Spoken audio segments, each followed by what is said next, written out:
Yes, I love this land. It takes my breath away.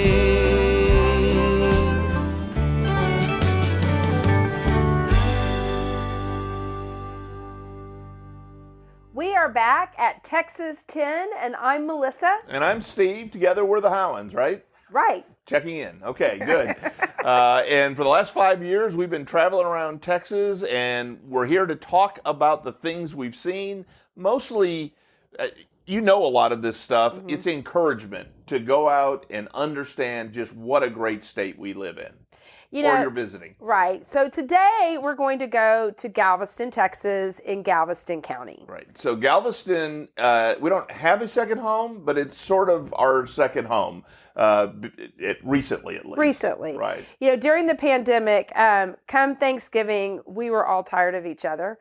And but you still couldn't really. I said come Halloween we were. But. Anyway, we just needed a change of venue. And so for Thanksgiving, we rented a house down in Galveston and went back and stayed the entire week. And that kind of kicked off a new tradition for us. And now we actually go every year after Christmas. We rent a house and stay in Galveston. And so it's given us an opportunity to really explore Galveston, Texas. So we're there for a week each time. So we spent 4 or 5 weeks in total in Galveston. And like Melissa said, that really has given us an appreciation for just what a exceptional city it is. And today we're Galveston and Galveston County. We're just going to talk about Galveston, the city. There's other great places in Galveston County that we're going to have to save for another day. Well, Galveston is rich in Texas history. There are some great youth books that start in Galveston because so many people who came to Texas came through Galveston. And so it's just rich in Texas history. Well, it's really rich in Texas history. Just a short primer for those that don't know. In the late 1800s, Galveston was the most important city in Texas because of the port. It was the largest port off the eastern seaboard. Everybody moved things through Galveston. It was huge for its time city. If you thought about the big city in Texas, you didn't think about Houston or Dallas or Austin. You thought about Galveston. And that all changed over approximately the Labor Day weekend of 1900. When there was a huge hurricane. I mean, it was... epic. To this day, along with probably the San Francisco fire and earthquake and the Chicago fire, it is probably the biggest natural disaster that's ever occurred in the United States. Thousands and thousands of people lost their lives. The city was just wiped out. Obviously a horrific event, but a great read, if you ever want to know more about that, is Eric Larson's book, Isaac Storm. Eric Larson's a phenomenal author. If you haven't read his stuff before, he does nonfiction, but it reads like a novel. I was just going to say that. It reads like fiction. Right. And so it's a great read, and it's a great way to learn a little bit about that time in Galveston. Right. And Isaac was the chief of the weather service in Galveston at the time that it happened. So enough about the downer. Galveston has rebuilt. Right. And I was going to say, if you want to learn more about Texas history, a great museum is the Bryan Museum. It is actually one of my favorite museums that touches on all aspects of Texas history. They also have a wonderful youth competition. My students at my school have entered in the past, writing, art, and so it is a wonderful place for all generations, actually. Yeah, and it's not a huge museum like the Bullock Museum in Austin is probably the premier Texas History Museum, but the Bryan you can do in a couple of hours, and if you have kids, they're bound to find something interesting, and they've got great art there too. So high on the list is the Bryans.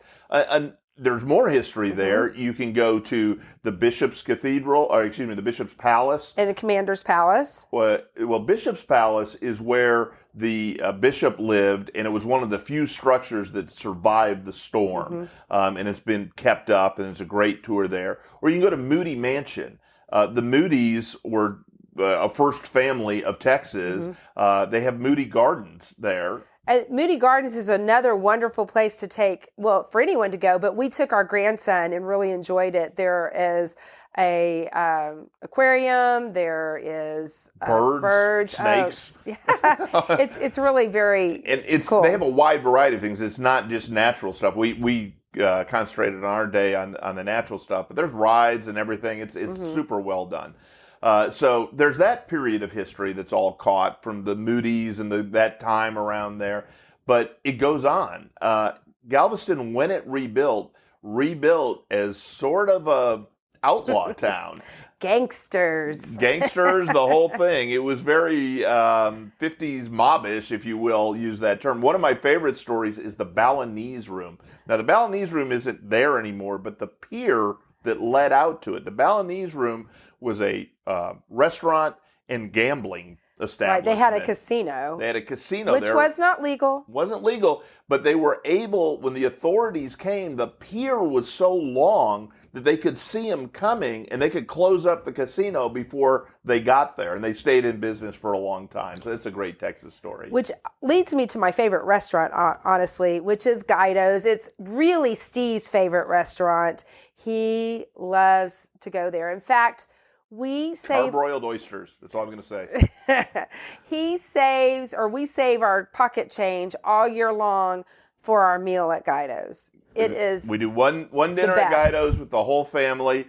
It's been there. It's one of Texas's oldest restaurants. The service is unbelievable. The same family owns it, runs it. The recipes have been there forever, and you can just imagine the Rat Pack in the back room. Well, you can. I mean, honestly, the establishment hasn't changed that much. I think it looks pretty much like it looked in the 50s. And they have the old pictures on the wall, and they tell the history of the restaurant. And, I mean, there are regulars there. There's tourists there. But it is great. And it's actually attached to a little motor court as well. It is the best restaurant. It's fabulous. But Guido's has always been there. What's changed over the last decade or so is now the cruise ships go in and out of Galveston, and they have a lot more tourism because of that. People come and they spend the night before they go or the night that they get back, and downtown has really picked up. I love downtown. We stayed at the Tremont, and they've redone that hotel, and it's beautiful. It's kind of got a modern vibe to it. And just the downtown shops. One of my favorites is one of my sorority sister's daughter's shop called the Texas Haberdashery. And say that 3 times fast. Right, no, but it's we've bought things at the Texas Haberdashery. Yes, we have. It's real fresh inventory, and that's one of the things I'll say about Galveston shops as a whole. The Haberdashery is a good example of it, but they have really interesting inventory. You're not in a department store. No. I mean, it's just, I don't know exactly how to explain it. But also downtown is my other favorite restaurant, the Star Drugstore. Has the oldest soda fountain in Texas. And it's great. And you can have your shake, your malt. They have some specialties there. Definitely recommend to stop at the Star Drugstore. Right. Just the whole downtown is just really cleaned up a lot.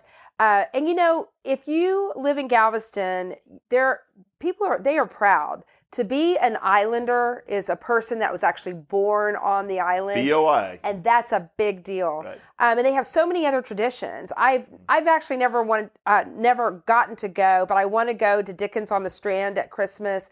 They have big Mardi Gras events, so it's really fun. I'll say Galveston has a New Orleans feel to it. It does. And that's a great place to visit. I mean, if you've ever been to New Orleans, it's the same thing. It's people are friendly. You drink, you eat, you enjoy great music. What more could you ask for? Well, I will tell you, it's another great place. If I wanted to go and just have a week to relax, I would stay at the Hotel Galvez. It is like stepping back in time. It's beautiful. The marble in the entrances. The pool has the old cabanas. It's the most charming hotel. It's right across from the Seawall.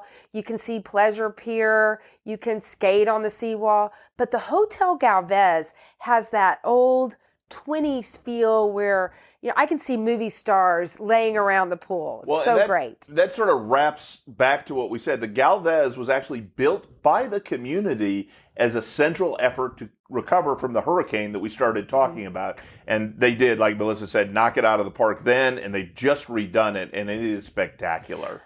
So we got to wrap up. I know. There's so much to talk about at Galveston. I love it so much. There is so much. It is a great place to spend a weekend or a week. If you want to know more about it, go to texas10.com. Follow us on our social media. Right, and give us a like, subscribe, all those things. But really, we can't recommend Galveston highly enough, especially in the winter. You know, we do go in the winter, and taking those long walks on the beach and looking for seashells, it's actually my favorite time to go to the beach. I know that sounds crazy, but it is. A long walk on the beach followed by charbroiled oysters at Guido's. It doesn't get any better than that. It's a perfect day. We love you, Galveston. We love you for listening. We'll be back at texas10.com. We hope you join us. See you soon. And I love this land. It takes my breath away. From the Palo Duro to the Gulf Coast plain, from the heart of the hill country to the piney wood shade. I love this land. It takes my breath away.